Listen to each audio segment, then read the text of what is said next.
les ouvrages qui concernent plusieurs classes, les repères de progression au cours du cycle sont clairement indiqués. Là, j'ai pris l'exemple du sommaire de l'ouvrage consacré au calcul littéral, c'est-à-dire que dans le sommaire, l'élève ou l'adulte qui l'accompagne pour l'utilisation de l'ouvrage voit bien ce qui le concerne dès la 5e, c'est-à-dire qu'il n'y a rien indiqué. Ce qui le concerne en 4e et en 3e, on a indiqué dès la 4e, et ce qui le concerne seulement s'il est en 3e.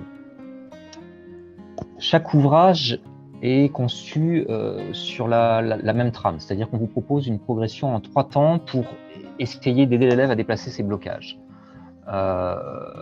Cette trame qu'on propose, elle est simple, mais on estime que ce qui est le plus simple est peut-être le plus efficace pour tenter de lever des blocages. Dans le premier temps, la première étape, on essaye de réviser les notions essentielles pour tenter de lever un par un les points de blocage. C'est la première partie des ouvrages. Je suis toujours sur le sommaire de l'ouvrage consacré au nombre relatif. On voit qu'il y a 3 étapes. Première étape, je revois la notion de nombre relatif. Deuxième étape, je revois les additions et les soustractions de relatifs. Troisième étape, je revois les multiplications et les divisions de nombres relatifs. Cette dernière étape étant à aborder à partir de la 4e.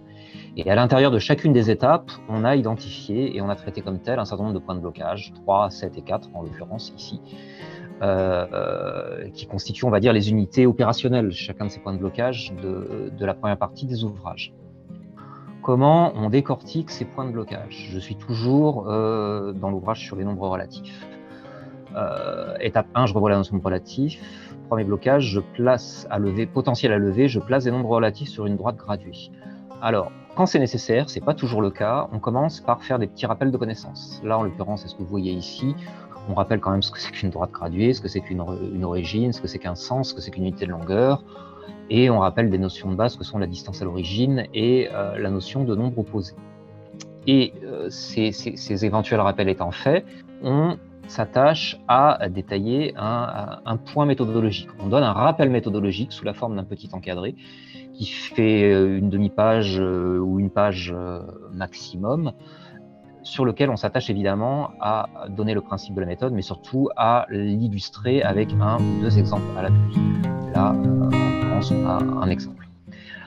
Ensuite, pour chaque point méthodologique, donc pour chaque encadré méthode, on propose une séquence qui s'appelle « J'applique la méthode » et qui consiste à proposer des exercices très courts. Alors c'est un pari, on propose des exercices très courts, très simples. L'idée étant non seulement de vérifier que l'élève a compris la méthode, mais aussi de lui donner ce qui est quand même assez essentiel et parfois difficile à acquérir pour des élèves qui se sentent fragiles en maths, c'est la confiance en lui. Donc on ose faire des exercices tout simples.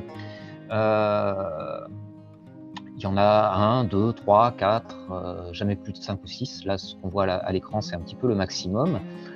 Et on propose à l'élève, si besoin, des coups de pouce. Par exemple, dans le premier cartouche bleu qu'on voit en haut de l'écran,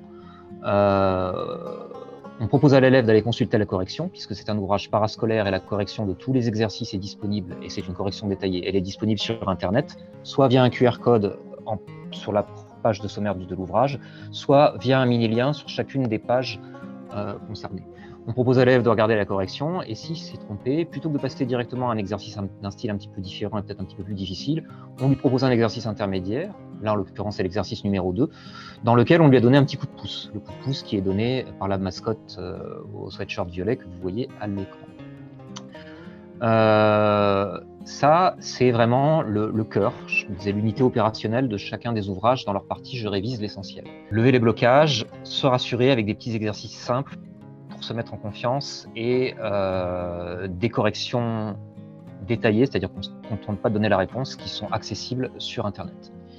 Le deuxième temps de notre progression, c'est des quiz. À la fin de chaque étape, on propose à l'élève de réaliser des quiz en ligne, donc qui sont accessibles via des QR codes, afin qu'il confirme un petit peu qu'il a compris les connaissances et les méthodes de l'étape. Donc ces quiz comprennent généralement 3 niveaux de difficulté identifiés par des étoiles et environ 5 exercices. On voit que ce sont des exercices interactifs classiques, donc avec une dimension un petit peu ludique, avec tous les guillemets qui s'imposent.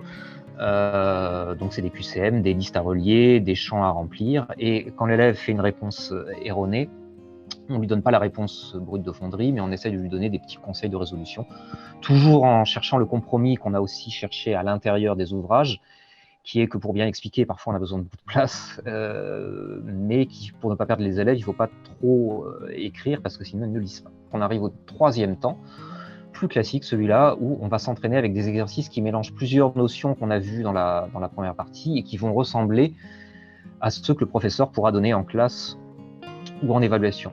On va voir que ces exercices sont classés par niveau, si l'ouvrage concerne plusieurs niveaux, et dans tous les cas, ils sont classés par difficulté.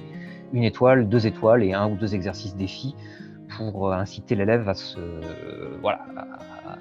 creuser les méninges.